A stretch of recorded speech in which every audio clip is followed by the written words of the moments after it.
Women's World is proudly brought to you by Telecom PNG. Telecom PNG, always there.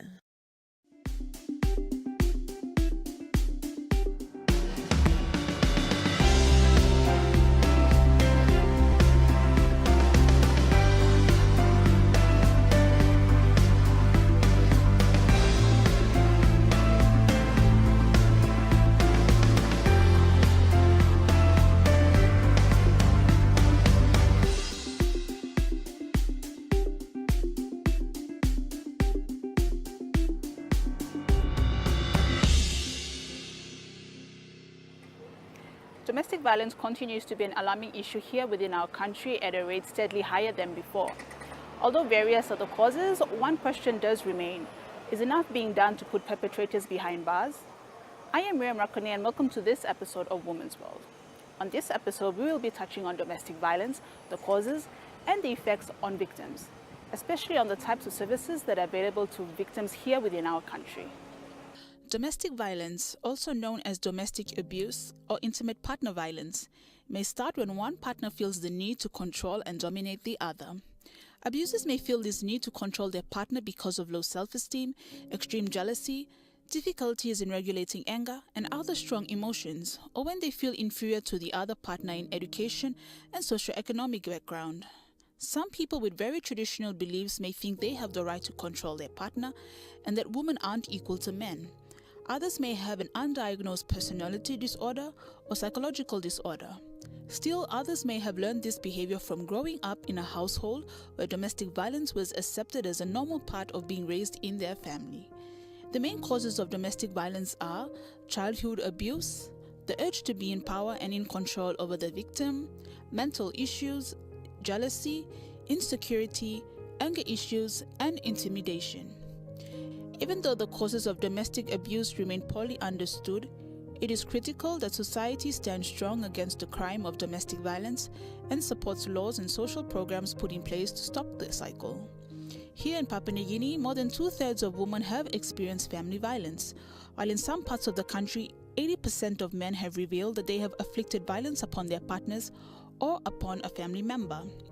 Without being biased, it is correct to state that actions of violence are also inflicted upon men by their female partners. However, in a nation where patrilineal ideas and norms are present, violence is known to be afflicted on women than men, at a rate steadily higher than before.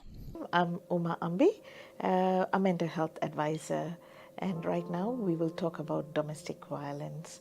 And I'm a psychiatrist, consultant psychiatrist, but also became the policymaker and a legislator in relation to anything to do with mental health services in the country, yes. So, well, this afternoon or the evening, we want to talk about the violence against women. And it's been on a spotlight for not only in PNG but throughout the world, whether it's a developing nation or whether it's a developed nations or wherever, as long as we are all human beings and there are there are issues or conflicts which do come around many times in our life. Well, if you really look at the domestic violence, it's all about when one person in the family actually violent toward another person. So it can be a woman fighting against since I'm a woman, okay, so woman fighting against the husband or a husband fighting against a woman. So it's like it's an interpersonal, So there are many types of violence, but looking very microscopically, looking at the domestic violence is all about between the husband and wife. That's what we are focused on. And why it is becoming an issue? Because it becomes a very common things, Osem, that it's only common in Papua New Guinea, but it's throughout the world. I'm sure the husband and wife, they have so much of jokes among themselves because as long as there are two different individuals getting together and marriage is something, or living together in whatever the form you're going to say, there is always a conflict between personalities because the woman has got her own way of looking at her life and things, and the man also got his own. So the two different persons coming together, but then the whole thing get molded because of the religion or faith you have in life or the culture. You will see that culture, personalities, and the physics, and also like you will see that faith. There are things which trigger things, the process of thinking. The whole idea comes is from the thought. It's like, okay, we can all talk, but the moment I feel, oh, you are having a go, then you'll see my face changes, everything changes. Either I want to have a go with you or be happy. So it's the same way when two individuals coming in terms to talk about money, talk about children, talk about their lives, talk about their working, air timings and all these things. There are many factors which will be contributing towards sharing their life together and how they want to make.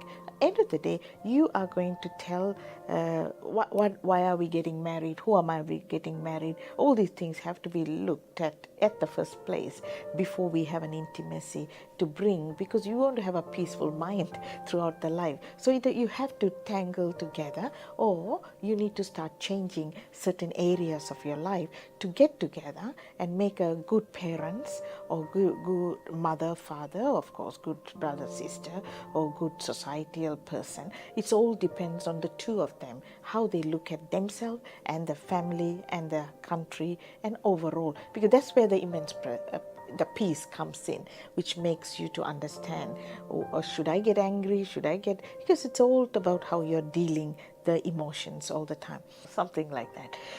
Number two, you can also be created this domestic violence by threatening. Threatening is like, oh, I will kill you if you leave me and go. So the partner get very upset. Oh my God, I'm sure. Is he going to kill me? And we got all this la man all by come bagarapi me, this la fright by come. So and also when they also feel, some of the time is when the threatening comes in, she feels if she leaves him and go, what happens to the children? Okay, so the threatening comes upon the other person's weaknesses.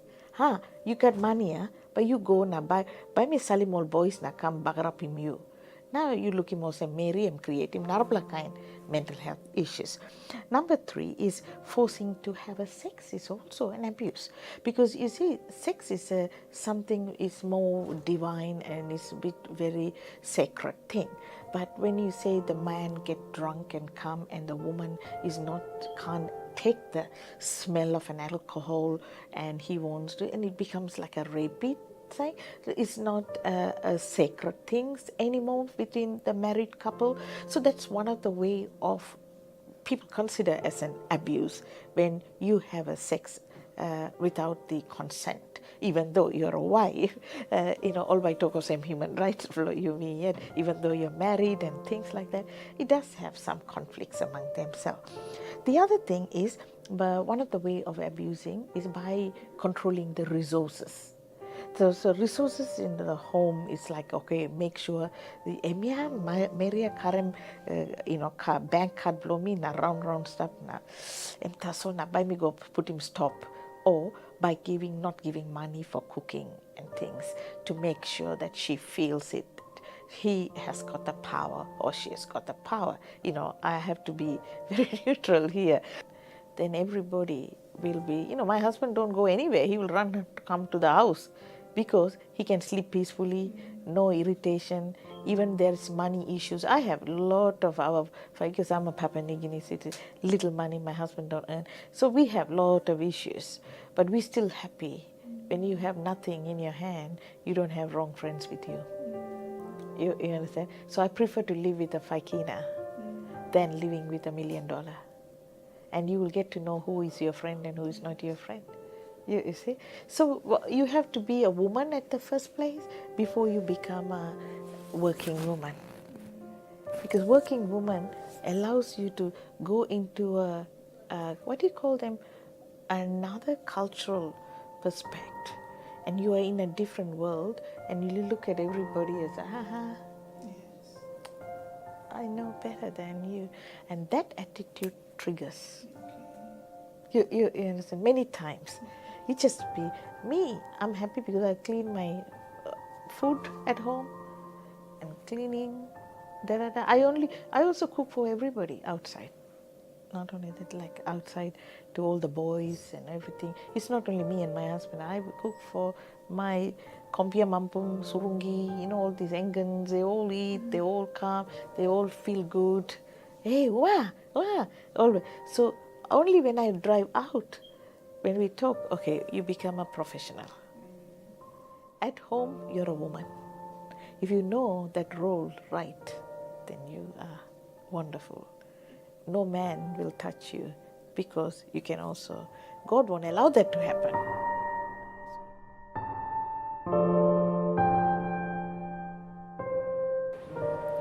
You are watching Women's World. Please stay with us as we have more when we return.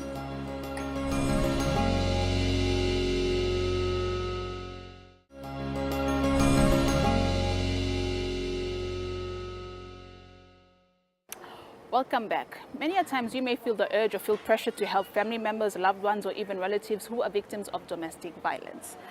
Or yourself a victim of domestic violence, are you fully aware of the services in the form of assistance that are present here within our country or here especially within Port Moresby? The Family Support Center provides 5 essential services for domestic violence victims, including victims of other domestic-related cases, these being medical first aid for injuries, treatment to prevent HIV and STIs, psychological first aid, vaccines to prevent tetanus and hepatitis B, and emergency contraception to prevent unwanted pregnancies. Apart from services offered by the Family Support Center, there are also legal, welfare, and police services that are offered at various police stations around the city, being at Gordon's, Waigani, Badili, Gerehu, and 6 Mile, which are open from Mondays to Fridays from 8 a.m. to 4 p.m. My name is Jose Kikoli. I am from a mixed parentage of Isipik and Central Province. I have a daughter, and I am the policewoman constable here. Right now, my position is I am looking after this office, so I am the OIC, officer in charge of Family and Sexual Violence Unit downtown. This office, we normally look into the areas of domestic violence regarding family members only. Cases such as wife bashing and child abuse, it all comes under this office. And when we get victims or the complainants that they come and report here, we are police, so we only do arrest and charge. But if they need counseling or a place to stay, and then there's a referral pathway that we move them to safe houses, or for counseling, we refer them. Welfare cases such as civil matters, we refer them back to the respective areas where they needed help, we refer them back. But only for criminal cases such as wife bashing, it's a crime, so it's also described as unlawful assault. Yeah, so we do arrest and charge on that. And also they also need protection order. Protection order, we sometimes do it, but that depends on our ink. If we have the ink and the papers to print out the orders, we do that. The application, we do it, and then we refer them to courthouse. We ask the courthouse to endorse it for us, and then we get the order and send it to the perpetrators. Yeah. So that's how it goes. That's normally what all the family and sexual violence units are doing right now. Yeah. So we here in town, we looked after our area only. That's from Tatana village back to Koki. That's the area that we are looking after. So people from this area come and complain here. Please stay with us as we have more after the break.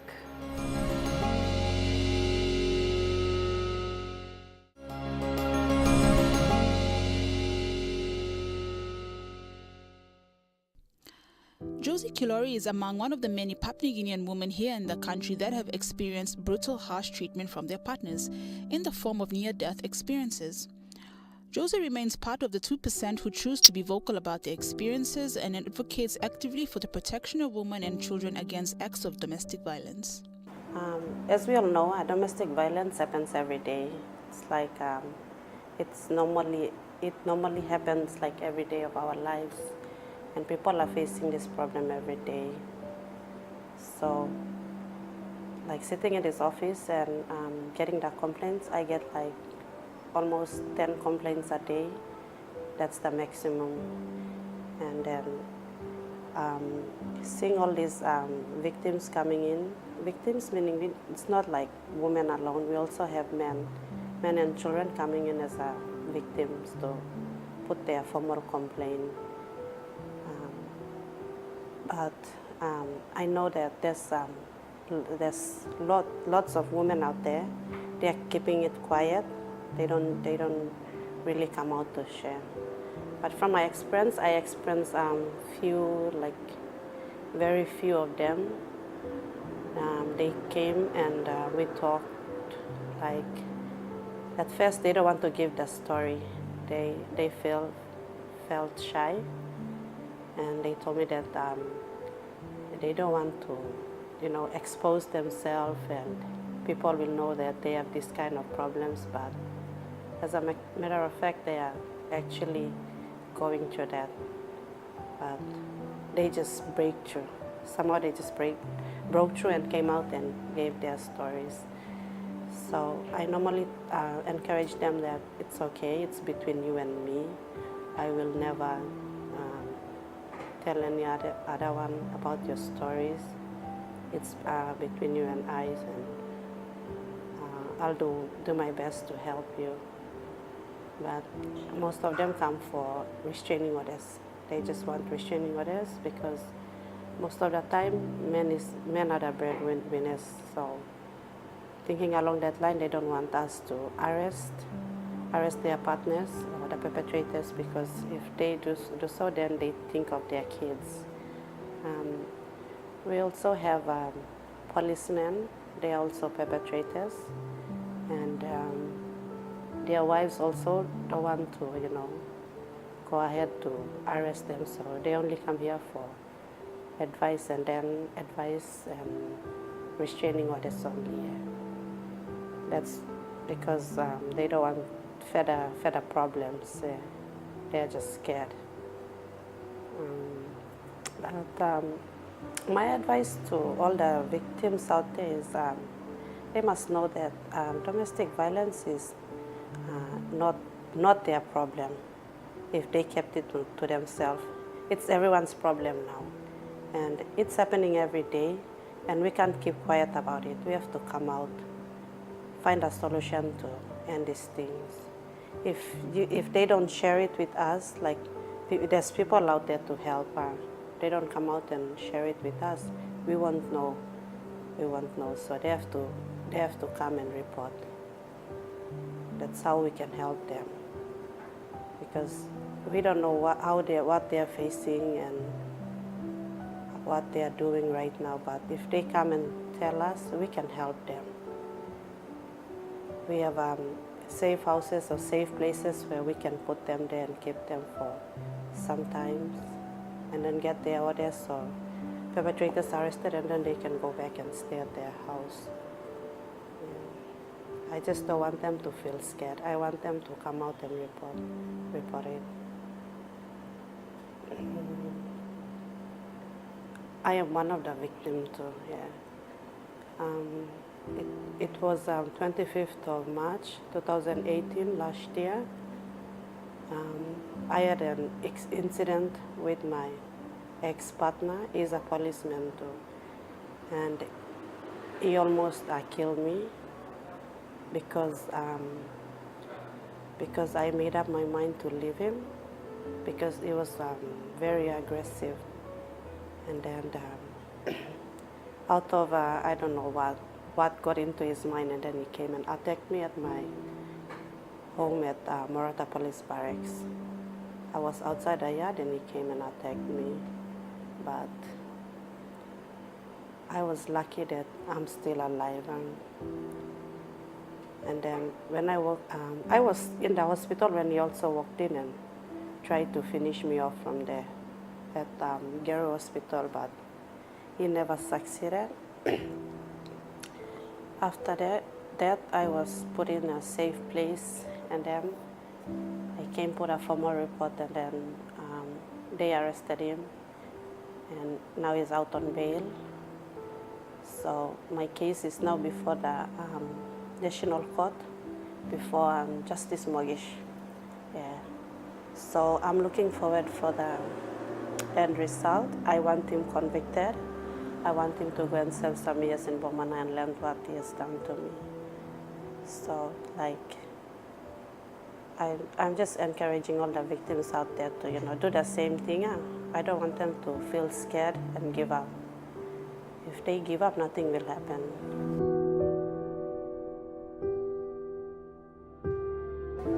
Thank you so much for your time. You have just watched Women's World's episode based on domestic violence. Unfortunately, we have now reached the end of our program. If you would like to know more about our program, or if there is a story you would like to share with us, please do not hesitate to contact us through the link that is appearing on your screen now, and also by simply visiting our Facebook page. Until next time, I am Miriam Rakone. Goodbye for now.